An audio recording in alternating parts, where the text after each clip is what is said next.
Recently, a contributor to the channel reached out to me and asked what I thought of Myostatin HMP, which is a myostatin blocking peptide, theoretically.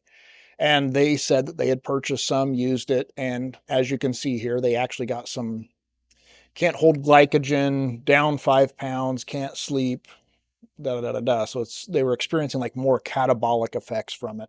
And they wondered what I thought about it. So I looked into it and I let him know, hey, I'm getting a little lost in the weeds here. I'm not really familiar with this. So he pointed me in the right direction. I looked at a couple of blogs, and I'll take you through what I found. Okay. So this fella did a run of it. This is how much he took. This is where he took it. His weight went from 196.6 to 201.5. So here's my first photo at 196.6. Okay, muscular dude, right? Good shoulders, good arms, thick. Okay, 1 week, 2 weeks, 4 weeks, da da da da da. This is after another month after he's quit and still probably continue to try to gain. Let's see where he ended up. 2 months of bulking with this stuff. So this would have been plenty of time for whatever myogenic effects were going to happen. We've got 8 weeks in at this point. So this is 8 weeks later, remember.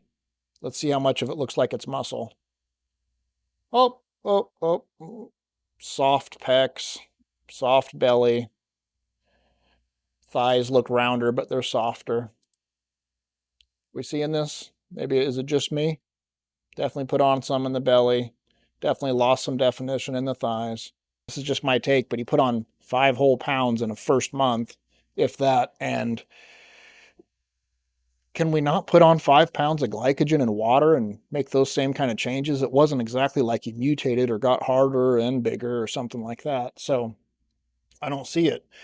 You notice that I don't show a lot of before and afters where I've only gained 5 pounds or lost 5 pounds. I mean, how are you going to show that on a physique of, a 220 something pound guy? It's a very tiny percentage.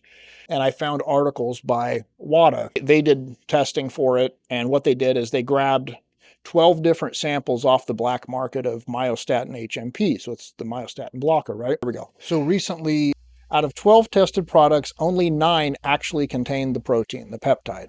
Separation by SDS-PAGE revealed that the 9 products were relatively impure and that the main compound had a much higher molecular mass of approximately 54 to 55 kilodaltons than expected, which was supposed to be 33. Now you think, well, that's only 20 points different, Yeah, but we're talking something that only weighs 50, it's only 55 on the molecular, it's not like it's only 55 kilodaltons. That's almost double what it's supposed to weigh.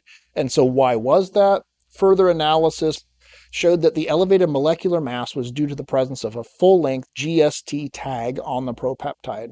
So what that is you've got your peptide structure, the various amino acids that are connected, and what this had is this great big old chunk on it. How do you think that's going to react in your system?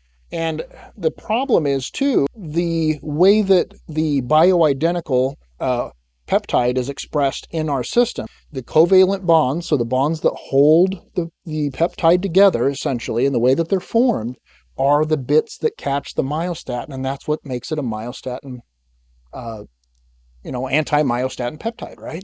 So when it's expressed in E. coli, in other words, when it's synthesized for these peptide providers and stuff like that, the covalent bonds are not formed the same way. They are not the same shape. And it has this big tag on it. So now, is it going to catch myostatin? Is it going to be attracted the right way? Is it going to fit within the pockets? And you might think, oh, that's oversimplifying. It's not that simple where it just fits in the pockets.